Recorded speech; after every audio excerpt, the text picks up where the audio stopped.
There you go, the ID from the man who has hijacked the program. Wade Belak live in studio alongside Big Daddy Bob McGill, filling in for Bill Waters, and Jody Vance of LeafsTV, recording a Wait a Minute feature. When is this one going to air? Saturday. This is Saturday's. Yeah. This is Saturday's offering, and a number of things we want to promote.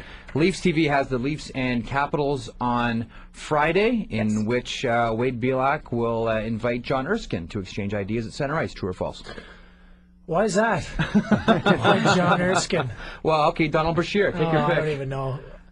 I don't even know if I'll be in the lineup. Who knows? We're winning now, so I don't think he's going to change the lineup. That's the old cliche. You never change a winning lineup. But as we were going to break, we were talking about March 20th, and I think there will be torches at the Castle Gate. Send out the monster disguised as Cam Jansen, who you've mixed it up with before. Is that a date that you have circled, or am I trying to incite a riot? I think you're inciting a riot. I don't want to really say anything about it too much. That's smart, Wade. I don't know. Very politically I don't want correct to be and smart. incriminating myself on anything. Yeah. Don't worry, Coley's not listening. Yeah, exactly. Now let's see what happens.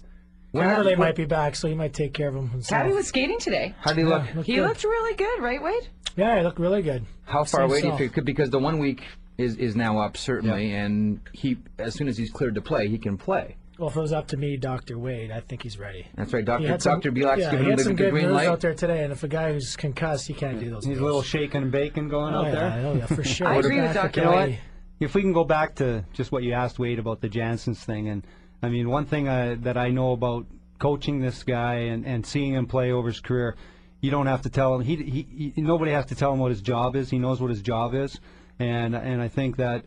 Leading up to that game, if he's playing, it's going to be a very uncomfortable pregame sleep, and it's going to be a very uncomfortable pregame rituals going on before the game because you know, it's one of those things where the buildup is so big, and it always seems to be a letdown. And I know that, you know, myself. In that situation, you know that you're going to have to take care of business, but how it transpires is really it's not in any of your control. So that's a really hard thing. We've got play-by-play voice of the Maple Leafs, Denis Beyak aboard. How you doing, DB?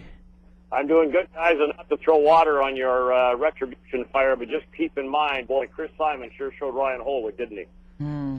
Well, we're not talking about anything stupid here. We're talking about being a man at center ice.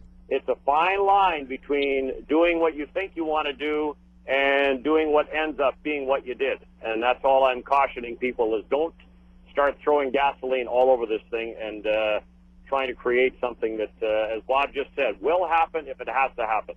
I agree with Dennis on that, if I can jump in there, because I love the fact that Paul Maurice, at the time of that incident, gathered his players around and said the best way we beat up on these guys is to win this hockey game. And that might be a little bit of change in mentality. And, you know, I'm not one of those people that says take fighting out of the game. Au contraire. But as Dennis is saying, like the inciting a riot, putting too much hype on it, making it bigger than the game itself, it's like, let it happen, let it unfold. It's going to be physical. It's going to be special. No question. Right. Exactly. We need to win the game, and we're going to probably put the best possible lineup in because if he's playing, he's only going to get about 3 shifts. Yeah. So if we can kind of avoid in those 3 shifts, we should be all right. Just sidestep him, I'm sure you'll go through the end boards. What happens? For the Western Hockey League, I've seen enough retribution and enough vigilante justice over the years. Trust me, I've been involved in a bit of it. There's a time and a place. This is coming from the man who Dennis, that never happened in the Western Hockey League. Come on. Dennis, tell us about that Saskatoon Blades team with D. Brown and D. Stanley. Well, we didn't have to worry about retribution because nobody did anything. They came in with their tails between their legs and left with them the same way. Exactly. Yeah, Joey Koser and Dave Brown and Dale Henry and Daryl Stanley. And, yeah, there wasn't much. Teams really didn't come in there and try and do anything silly. No, it was the nuclear deterrent. Well, Wade Belak's hijacked the show, so I'm just going to let Wade Belak conduct this interview. Meet your new host, Dennis. This is number 3 from your Toronto Maple Leafs, and the new host of Leafs Lunch, Wade Belak. Take it away, Wade. All right, Danny, we're going to talk about practice today. How did the boys look down there? Well, I'll tell you what, Paul Maurice gave me the day off, so it was good. What? See, I don't mean to flag you here. I'm a regular, so I didn't have to. Although I guess, you know what, I don't do Saturdays, so maybe I got to start partaking in the optionals here as well, and I guess I should have been there. So, well, Zai showed up. Zai's a diehard. He comes in on Sundays, days off. He's always there sniffing around for a story. Well, Zai is always looking for the scoop, and you know, so I'm there 90% of the time. But I did take the opportunity today to take the day off. Perfect. So now what do the Leafs have to do this coming Friday in Washington to get the win? Well, I think Wade Belak has to get back in the lineup. Oh, yeah, there you go.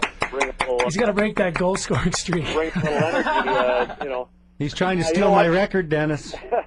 Now start practicing I now. don't really want it. Start practicing it now. Belak scores, Dan. Let's hear the call. That's right. Washington is a game that you have to be careful of because that's a game where you can have a tendency to look forward to Saturday night against Montreal, a team that you're battling with for that final playoff spot, and sometimes you overlook what's at hand. And I think the players understand the importance of that game, and I think they'll be ready to go. But Wade, don't worry. When that goal has to happen, it'll happen. Thank you. Doesn't matter how, it's just when. Yeah, they don't ask how you scored. They just ask if you scored. That's all. Exactly. It's And when that's some you ugly choose ones. to score, Wade. It's when you choose to score. Yeah. And who's refresh my memory now? And Dennis, you're a walking encyclopedia of knowledge. Who holds the record right now for the most amount of games without a goal scored for the Toronto Maple Leafs? It's on the tip of my that tongue guy, somewhere. I'm what's not his sure. name? Bob. Large father, Big Daddy. Okay, rub it in, rub it in, Yes, rub it Big in. Daddy Bob McGill. But as we were saying in hour one, It's a badge of honor, I've Big Daddy. always equated in a lot of ways hockey like boxing, in that you have to be so frickin' good just to be at the bottom rung, on the bottom ladder in the National Hockey League. To Bob's story earlier, he was saying he would play in various charity games and pick up skates and all that, and invariably someone comes up and says, "Man, I never knew you had hands." Or you ever go out and like play with a bunch of beer league lunkheads like me, light them up, and guys say, "You can score, you can skate, you can pass." That's amazing. Are you there's inviting him to play with you? 700 some players in the National League in the world, and to be part of those is amazing. Whether you're on the fourth line or you're just barely hanging on, I think I've had a pretty good run, and I'm proud of my success. I never thought I'd actually be in the NHL because growing up in the small town and all your buddies around you are actually bigger or better than you, and I was never a superstar going through the minor ranks and then into juniors. So I'm just very fortunate to have the success I had, and of course, when the games don't matter, of course they can dangle it up and score at will. I think that's an awesome attitude. Don't ever underestimate the talent of anybody who makes it to the National Hockey League, because just to be there and be one of those 700-plus players takes some talent. And even the fourth-line guys, the guys that don't play every game, they are talented players just to get where they've been, and they've accomplished feats in the past to get where they are today, and we can never overlook that. Yep, and that's why Wade is in the NHL and not on Dancing with the Stars. Oh, amen to that, Jeffy. Dennis, you have yourself a Holy good afternoon, brother. We'll talk to you tomorrow. You bet. Take care of it. Dennis Beyak, the play-by-play voice of the Toronto Maple Leafs, is going to come back and then really turn the recreation over to you.